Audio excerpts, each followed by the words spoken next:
This week's Piltch Point with Avram Piltch is proudly powered by Monster Products.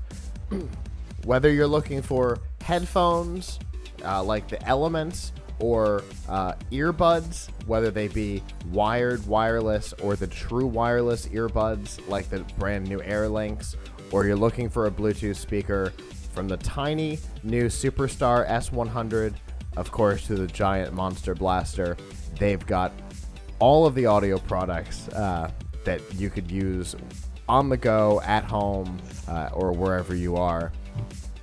And you can find out all of the products that are available by going to PLUGHITZlive.com/monster.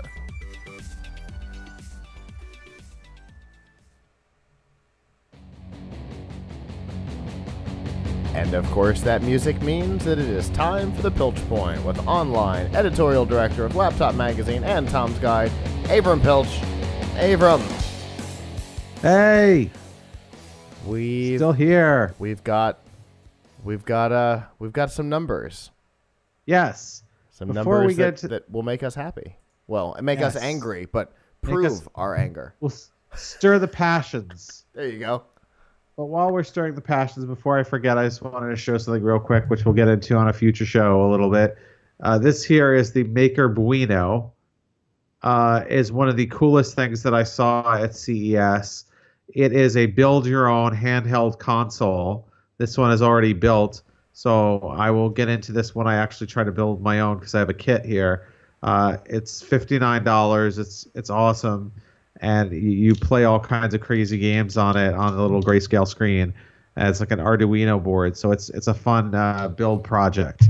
So That I wish that is super cool. I got a couple of emails from them leading into CES, but I wasn't able to make it over to them. So I definitely look forward to talking about that in the future. Yeah, it deserves its own show, but I want to actually get to some point where I've actually done some good building on it. It requires me to learn how to solder, which I've never done before. So that's the challenge. I'm trying to find a time and place to do that where I don't end up like poisoning myself or poisoning the air. Sure. How do you do it? Do you like open the window or something, or? I've actually got a workbench on the back porch for doing that and painting and stuff like that. So you do it outside? Yeah, I do. Kind of outside. It's an enclosed screen porch, so it's kind of inside, kind of outside, you know. Aha. So kind of bad, but not kind of surprising, is the fact that that in 2017 and going into 2018, we still have a lot of laptops that use low resolution screens. We've been talking about this on this show for years. Yep. It's a pet peeve of mine or anybody who has to deal with it. Why is it that you still can buy a notebook with a 1366 by 768 display? Now, you might say, oh, well, it's cheaper. But what's interesting is when you talk about business notebooks, which are the notebooks that companies buy, you know, while they want to save money, at the same time they need their employees to be productive. 51% of business notebooks sold in 2017 had 1366 displays. So that's better than previous years, but that still means more than half of the new notebooks were companies buying notebooks that made their employees actively less productive. If you have a 1366 by 768 display, you have about 40% less vertical screen real estate that you do on a full HD 1080p screen, which is the minimum that anyone should get on any notebook, is to get 1080p 1920 by 1080.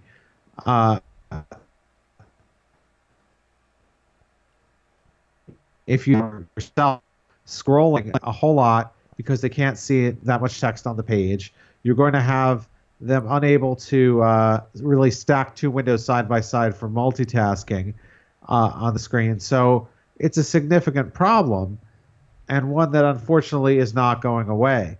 Like I said, according to NPD, a research firm that tracks this, 51.7% of business notebooks sold in 2017 were 1366 screen. What's really a little bit shocking, though, and this is U.S. sales, I should say. What's really a little bit shocking, though, is how companies, for example, did you know that Dell makes a notebook that costs over $1,200 and is only available with a 1366 display? The Wow. Dell Latitude 7290, which is a 12-inch business notebook. I believe it starts around. Actually, I think if it's not on sale, it's $1,400. If it's on sale, it might be a little over $1,000. There's not even an option to get it with a full HD screen. Other notebooks, other popular business notebooks like the ThinkPad T470, now T480, or the HP ProBook, or certain HP ProBooks, also start with 1366 displays, but you can pay a little bit extra, maybe $50 to $100, to go up to 1080p, which really begs the question: why doesn't everybody just pay the $50 or the $100? Why would businesses want their employees to be less productive to save a few dollars? And why would companies like Dell, HP, and Lenovo continue to sell these crappy screens? Like, shouldn't they have a little bit more pride in the product? Right? I mean, you don't see Apple doing this, right? Like, Apple doesn't say, well, you know what, I could sell people a laptop for $100 less if you don't use a Retina display.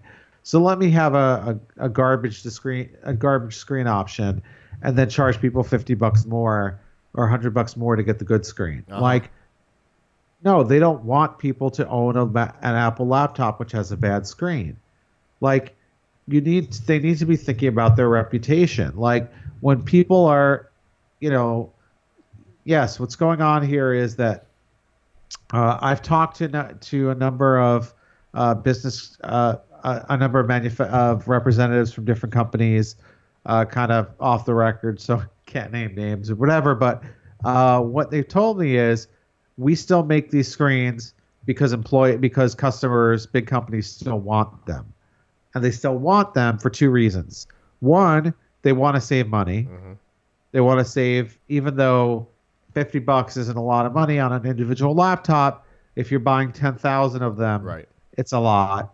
And two, a lot of them think that their employees are going to use the laptops as desktops. So they're going to take the laptop, they're going to dock it at a docking station on their desk, and they're rarely going to pick it up and use it as a laptop, so who cares about the screen? But that's a very strange belief, because then why buy a laptop at all? Right. Why not just buy people desktops? It's cheaper. I mean, if you really don't want them to take it anywhere, and if they're taking it to a meeting and they have to use this 1366 screen, isn't that bad enough? Right. Like, how much reduced productivity are you willing to have to save, $50 a head or whatever? Right. My screen on this computer in front of me is 3000 by 2000, and I still get mad at it. I still wish I had a higher res. I can't. The idea that any employer could go, you know what, 1366 is good enough, is obviously they're not like forcing the people making the decisions to use them before they buy them, because there's no way that after you used a 1366 that you don't want to chuck it across the room.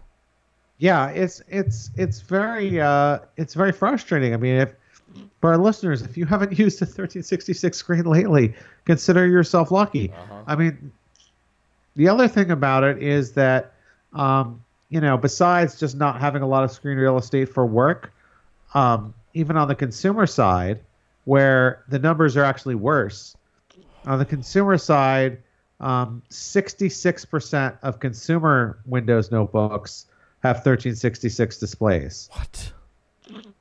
Actually, I should correct that. 66% have displays under 1080p. So that's probably 1366, but it could also be a 1600 by 900 screen. There are a handful of computers that have those. Okay, that's true. And those aren't great either, but it's better than 1366. Right. You know, so you know, I can kind of understand consumers a little better though. First of all, a lot of consumers are buying stuff that's really, really cheap. The average selling price for a consumer notebook with one of these low-res displays was $323. So there's not a lot of $323 notebooks that have full HD. Right. I said not a lot because there's actually a couple. 'Cause there are a couple. There are a couple. I think we had one on the show. We at had some one on point the last show. year. The Acer, was it Switch? Was it Switch One? Something like that. It's $325 and has a really nice 1080p screen. But, for the most part, people spending that little, they're going to have to settle. But your business, you're probably spending all kinds of money on all kinds of things. Not to say you should throw money away, but what would you rather invest in than your employees' productivity? But it's also interesting because apparently, it's obviously the distance at which people view a screen. They're usually viewing a laptop screen from about 18 inches away, right? From 18 inches away, you want more like, you probably want closer to 200 pixels per inch of vision, and what you're getting is maybe 100 and 100 to 110 pixels per inch. So what you're getting is a grainy picture. Yeah. Right? It is what I'm saying. You're getting a grainy picture. Consider this. Most people listening to this or watching probably have a phone that is at least 1080p. That's your phone. That's 5 to 6 inches, right? Yep. Now you want to pick up a laptop that's 11, 12, 13, 15-inch screen and have a lower resolution than you have on your phone. Why don't you just go to the Guggenheim and look at the Roy Lichtenstein paintings? Anyway, you want to see some dots blown up. Anyway, so anyway, my advice to everyone, whether you're buying a business laptop or not, spend the money, get a 1080p screen. It does not have to cost you a ton. In the world of consumer notebooks, you can get a 1080p screen laptop for under $400. Not necessarily a great laptop in other respects, but you can get something like the Acer E15 that's $349, or that Spin one that I was talking about. The Asus Vivo book. The Asus Vivo book is another one. With 120 gig storage is 400. With 64 gig storage, it's 259, and it has an HD screen. Right. So we should say a full HD screen. Don't be fooled, folks, because a lot of things are labeled as HD screen, and that's 1366 by 768. How do you call something high definition when it's the lowest definition you can get is a really good question. Because back in the day, when people had standard definition on their television set, what standard definition was what, 480p? 480, and HD started at 720. Right, so 1366 by 768, by the old definition from old days, like 10 years ago, that's high definition. But for like the last 7 years or so, we all know that 1080p is the minimum resolution that people should have on a computer screen or a television. Yes, indeed. Or basically anything. And now people are going above that on to 4K and things in between 1080p and 4K. So spend the money, get it. It doesn't have to be expensive. Even the world of business laptops, which are a little more pricey, you can still get one for under $700 that has 1080p spring for it, because that's what you're looking at all the time. Will people notice that you spent $50 more, $100 more to get a Core i7 over a Core i5? No. Will they notice that you got 16 gig instead of 8? Probably not. Will they notice that their screen looks like a pointillist painting? Yes. So that's my 2 cents, and I'm sticking to it. If you want to read my article about this, go to laptopmag.com. Check out all of our tech news on tomsguide.com. Oh, that was funny. You actually made me mute my mic because I started coughing because I was laughing so hard about the Guggenheim. Oh, that was. It's been a long time since I've gone there. But one time when I was in college, my friend and I went to see a Liechtenstein exhibit there specifically because apparently, I guess, he was really big. He was really friendly with the people around the museum or something. Okay. So we were like, we went all around. We saw them. Then we went to the gift shop, and they had a bunch of posters. And I was like, "Oh, do you have a poster of that painting?" And the cashier was like, "No, these are the only paintings Roy would allow us to sell." I was like, "Do you know him personally? Does he go in and chat with the cashier? Maybe he does. I don't know." So did. I think he's dead now. But anyway, that's my Roy Lichtenstein story. All right. Anyway, great for museums, not so great for your desktop. I think that's our important takeaway there. Yeah. All right. Well, as always, Avram, I always enjoy the conversation about screens as much as it angers both of us that it's still a problem. It's still always a fun conversation. No doubt.